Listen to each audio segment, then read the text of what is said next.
mga chikadoras! It's me, Yula Chika, ang chakador, ang kapitbahay ni Marites pagdating sa showbiz chismis. At ito na nga mga chikadoras, nanood nga ba kayo ng It's Showtime today? Kasi nga, itong si Oliver, attorney Oliver, nagbalik, dumalaw kay Kim Chu. Ayan na nga bang sinasabi ko. At ito naman si Kim Chu, talaga naman kinikilig naman. At Chinita Princess ni Ayan na nga, chikadora, sampuhan nga lang tukso sina Oliver at sina attorney Oliver at Kim Chu dahil nga nagbalik siya para manood ng It's Showtime. And sabi ni Oliver ay mayroon daw siyang imimit na someone. Sino nga kaya ang imimit niya? Sabi nga ni Meme Vice ay dinalaw niya daw si Kim Chu. Ayun, sana all dinadalaw naman. Samantalang ako, buwanang dalaw na lang. Buwanang dalaw na lang ang dumadalaw sa akin. Ay,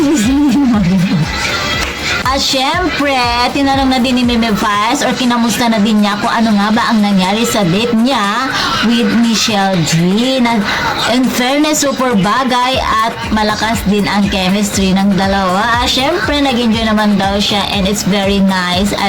And super very nice nga daw itong si Michelle D. At ba yan, tsaka na nga, bulol pa. Ayun. At nang usisain naman siya ni Meme Vice kung patuloy pa rin pa ba sila nag-uusap ni Michelle D, ay ang sagot ni attorney secret daw. Ayan, binigyan pa tayo ng problema ng attorney. Ano ba yan, pa-secret pa?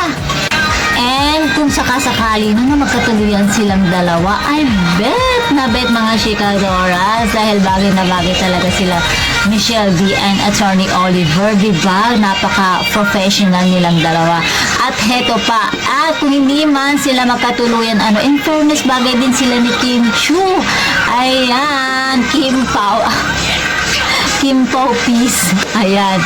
And syempre, syempre bagay din ang Paulo at Kim. Syempre fan na fan ako ng Kim Chu and What's Wrong with Secretary Kim. Ayan. And ano nga kaya ang maging reaction dito ni Paulo Avellino? Well, mga chikadoras, abangan natin yan. And that's all for na mga chikadoras. Please don't forget to like, share, and subscribe my channel. Kahit wala namang kakwenta-kwenta itong channel ko, please pa-subscribe naman po. Ayan lang mga chikadoras.